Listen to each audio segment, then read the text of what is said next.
From Krishnagar, I have done my ICSE and then consequently my IST from Bishop Model School, which is in Krishnagar itself. So all of you are from class 11 and 12 here, right? Is there anyone younger, like 9, 10? Okay. You guys are from 9 and 10. Okay, so you all guys have a lot of time still in your hand. And how many of you have already seriously considered that you are going to go for NEET? Like, you all are serious NEET aspirants. Okay. Okay, I see a lot of hands. Okay. And how many of you were seated here to get sort of a counseling and an idea of what to do? And now you're kind of thinking that, okay, MBBS might be the route for me. So like, how many of you have changed your mind from a knower to a goer? Okay, I see two, three hands. Okay, that's nice. That's nice. Okay, so who just raised their hands now? Could you please say what made you change your mind? Anyone? I saw a few hands there.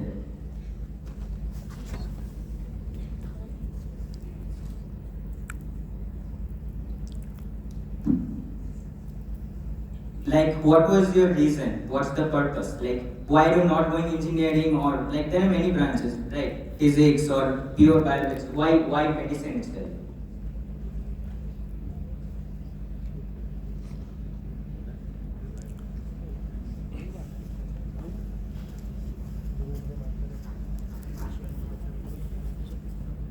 Hello?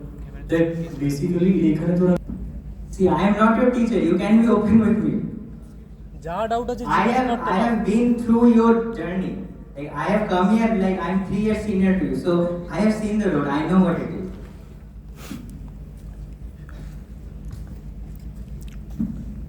Okay, so anyway, like, see, what I'm trying to say is, if you are going to approach an exam like NEET, which covers an enormous amount of syllabus, you need a deep sense of purpose.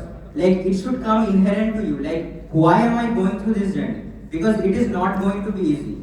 And a lot of people opt for medicine because their parents say that there is job security, or the money is good, or you get respect from society. But I believe that if your ideals are that superficial and you are thinking that materialistically, your dreams will never manifest themselves. Like, yeah, you will end up somewhere. You might get a good rank also, but thinking prospectively, like in the 10 years that will come in your future, you won't be that successful. Okay, so you need a deep sense of purpose, and I will come back to this point at the end of my speech. Okay, so what did it for me? And that I'm realizing only recently in my third year. Like, I did not know this in my 11, 12, or even in my first and second year.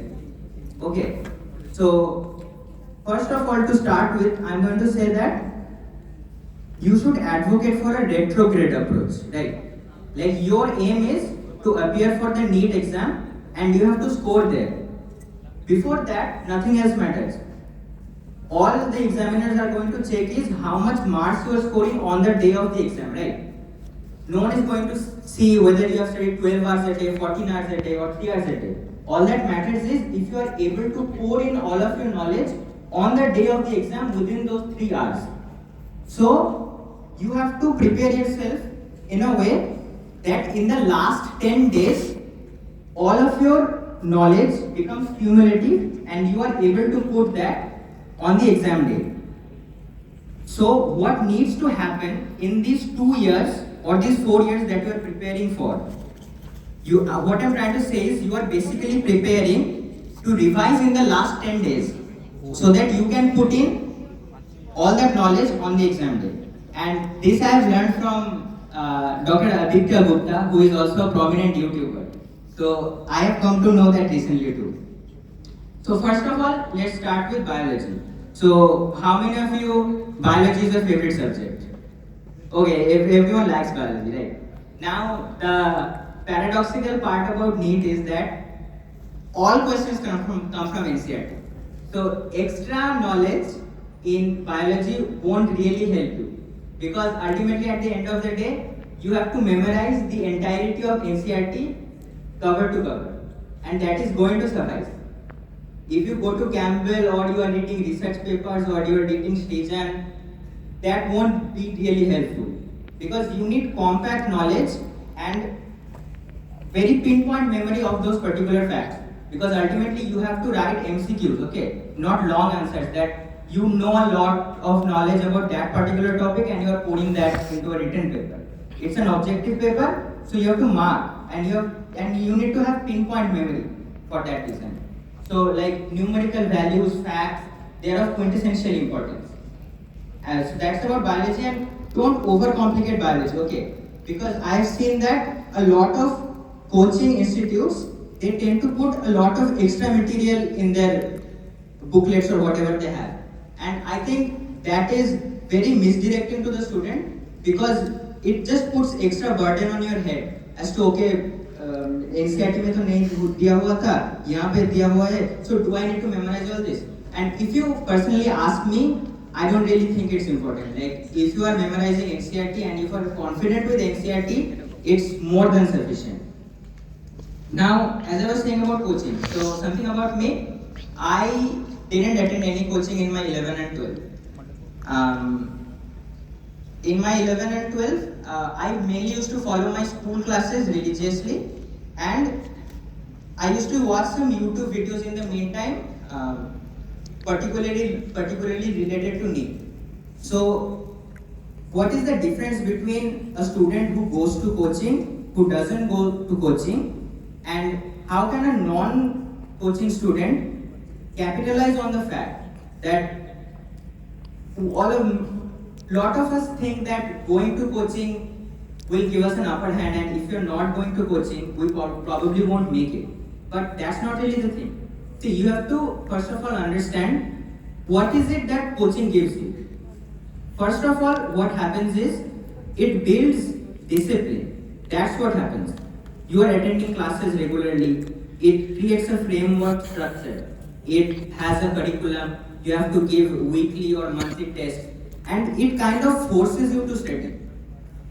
So what non-coaching goers have to do is you have to inculcate that sense of discipline inherently.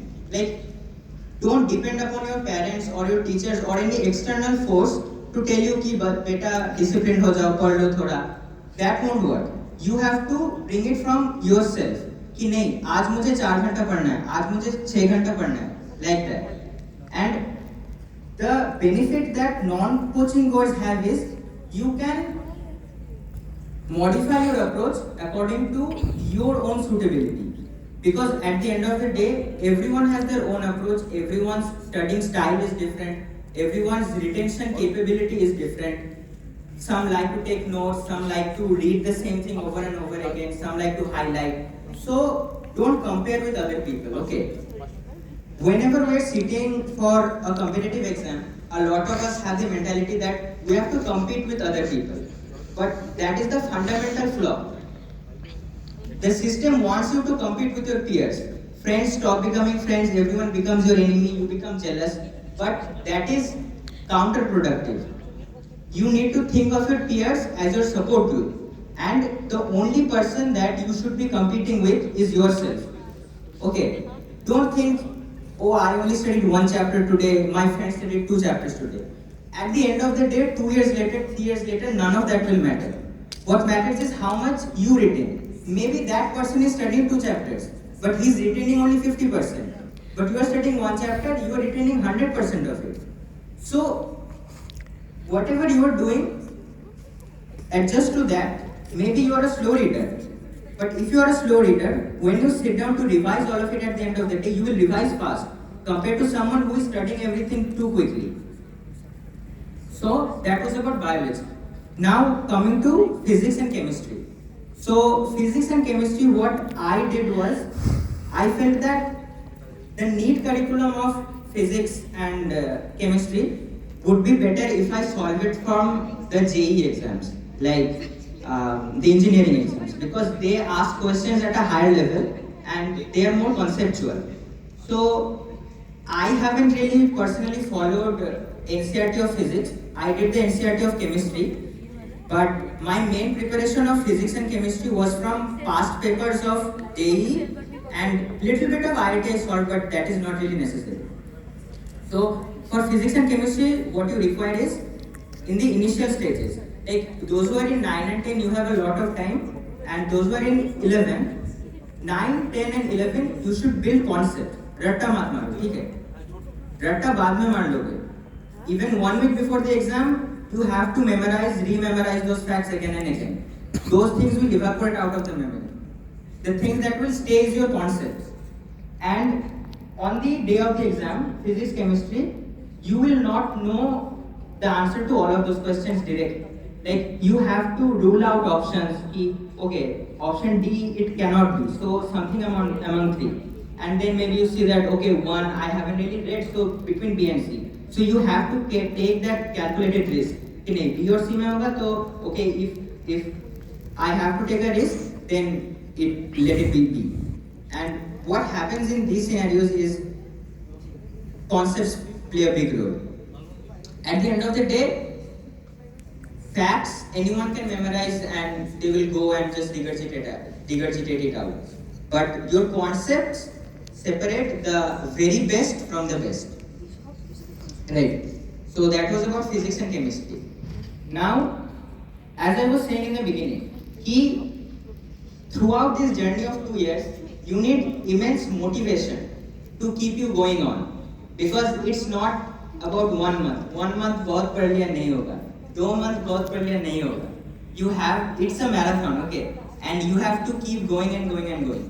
And if you don't have a certain bit of purpose, why am I doing this? You won't really make it. So what I realized was that pursue MBBS to treat patients, to help people, okay? It's not about what rank you get, it's not about how much money you make. If you are not satisfied within yourself, if you are not able to help an old man, maybe you know a lot of things, okay? You know what enzyme does what, you know 1 alpha hydroxylase, 25 alpha hydroxylase, okay, you know facts, you know percentages, and you know what chromosome, what deletion, gene, you know everything. But at the end of the day, if a 60-year-old man comes to you and says, Dr. Babu, আমার পেছনে ব্যথা হচ্ছে, অনেকদিন ধরে আমার কি করা উচিত? He does not want to know what chromosomal abnormality he has. He wants to know कि Dr. Babu এরকম কোন ওষুধ আছে যেটা খেলে আমি সুস্থ হয়ে যাব? And even if you know none of that chromosomal abnormalities, but if you are able to give him the proper treatment, the optimum most pathway to his correction, that will satisfy you. And that is why we are studying. So let me tell you just a story. I was posted in the orthopedics department. So I had a class and we were studying about rickets. So there was this young girl whose legs were all deformed. Okay, so what happens in rickets is there is a defect in calcification. Okay, zone of progressional calcification में like calcium deposition नहीं हो पाता है. So there is overgrowth of the metaphyseal plates.